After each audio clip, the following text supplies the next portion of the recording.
Magandang buhay! Para sa PETA 3.2, Faith in Action, ang aking gagawin ay ang pag-share ng aking personal experience patungkol sa pagiging isang agnostic at kung paano ako nag-reflect at naibalik ang tiwala ko sa Diyos. This happened recently, just exactly a week ago. Mayroon po akong GC naming tatlong magkakaibigan. Nag-uusap po kami tungkol sa kung anong gagawin namin para sa Performance Task 3.2 sa VE. At ako po, na hindi po alam ang gagawin dahil nahihirapan akong mag-isip, gawa ng hindi ko alam kung ang Diyos ay totoo, ay sinabi sa kanila na hindi ko alam ang gagawin dahil ako ay isang agnostic.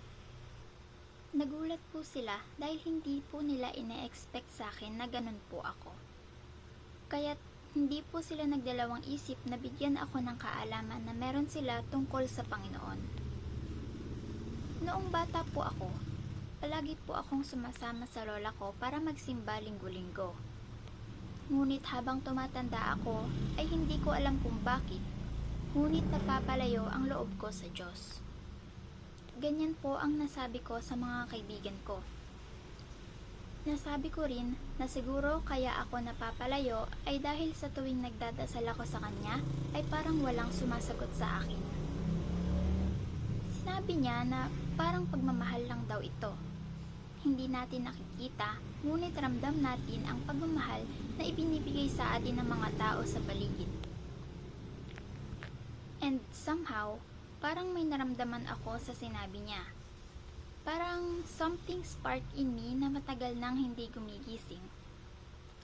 Marami pa po kaming pinag-usapan pero yun po ang totoong tumatak sa akin. Sinabi niya rin sa akin na hindi porket nararamdaman kong masyado akong makasalanan para maging anak ng Diyos, ay hindi na ako papatawarin ng Panginoon. At doon ko na-realize na tama po siya. Hindi ko dapat questionin ang plano ng Diyos para sa akin dahil siya ang nakakaalam ng lahat ng mangyayari. Sobrang dami ko pong natutunan noon. Hindi ko alam, ngunit ang pakiramdam ko ay ginamit siya ng Panginoon upang makipag-usap sa akin at linawin lahat ng mabuting bagay na nangyayari sa akin ngunit hindi ko napapansin. Kaya talagang nag-reflect po ako sa mga napag-usapan namin at naisip kong kausapin ulit ang Diyos sa pamamagitan ng pagdadasal at ibinuhos ko ang mga nararamdaman ko noong gabing yon. Ngayon, unti-unti na ulit akong bumabalik sa piling ng Diyos.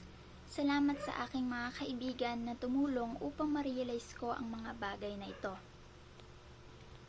Hindi ko pa man masabing umunlad ang pananampalataya ko sa Kanya, ngunit alam ko na sa mga susunod pang panahon ay mas mapapalapit lalo ang loob ko sa Kanya.